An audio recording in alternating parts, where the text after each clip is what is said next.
Task చూసాక నాకు అర్థమైంది నేను అనుకున్నది తప్పు అని. ఏంటి అంటే మొన్న పంపకాల విషయాలు జరిగినాయి కదా, 2,05,000, 2,50,000, 2,00,000 ఇట్లా పంపకాల్లో సుమన్ శెట్టి గారికి 1,00,000, భరణి గారికి 50,000 వచ్చింది కదా.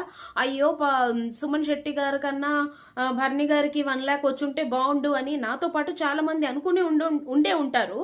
బట్ ఈ గేమ్ చూసిన తర్వాత వర్త్ వర్త్ అనిపించింది నాకు. ఎందుకంటే ఈ గేమ్లో యాజ్ ఇట్ ఈస్ ఇమ్మాన్యుయల్ తగ్గేదేలే అంటూ అందరికన్నా ఫస్ట్ తీసుకెళ్ళిపోయాడబ్బా. ఆ 5 కుండలతో పాటు అతని వెహికల్ ఏదైతే ఉందో తీసుకెళ్ళాడు.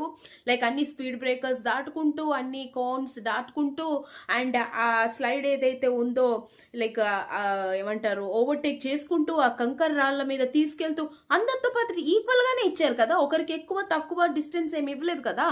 సో అలా కంప్లీట్ చేశాడు ఇమ్మాన్యుయల్. అందుకే ఇమ్మాన్యుయల్ని ఆల్రౌండర్ అనేది, అందుకే ఇమ్మాన్యుయల్ ఉండాలి ఆ స్థానంలో ఉండాలి అనేది. సో ఇమ్మాన్యుయల్ తీసుకొచ్చేసాడు. తీసుకొచ్చిన తర్వాత ఫస్ట్ ఇమ్మాన్యుయల్, ఆ తర్వాత డెమాన్ తర్వాత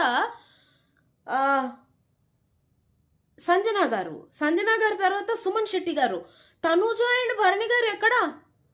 2 lakhs వస్తే నేను వర్త్, నాకు అది కాదు, నేను 2,50,000కి టార్గెట్, నాకు ఇది కాదు అని చెప్పిన తనుజ ఏమైందమ్మా?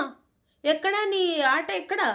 అంటే బిగ్ బాస్ అంటే ఓన్లీ ఇదే కాదు, ఆట కూడా ఉండాలి అంటారు కదా. ఆ ఆట విషయానికి వస్తే ఎక్కడా లేదే. తనుజ 4th ప్లేస్లో ఉంది అండ్ లాస్ట్ ప్లేస్లో ఉన్నారు మన భరణి గారు. అసలు భరణి గారు అయితే లాస్ట్ వరకు రాలేదు పాపం. ఇది ఫిజికల్ టాస్క్ కాదు, మెంటల్ టాస్క్ కాదు, బ్యాలెన్సింగ్.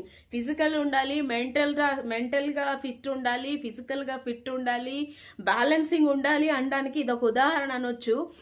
చెప్పాలంటే ఒకరికొకలా ఇవ్వలేదు కదా, అందరికీ ఇచ్చారు. అక్కడ సంజన గారు కూడా కంప్లీట్ చేశారు. నిన్న మీరు 0 ఇచ్చిన సంజన గారు కూడా కంప్లీట్ చేశారు.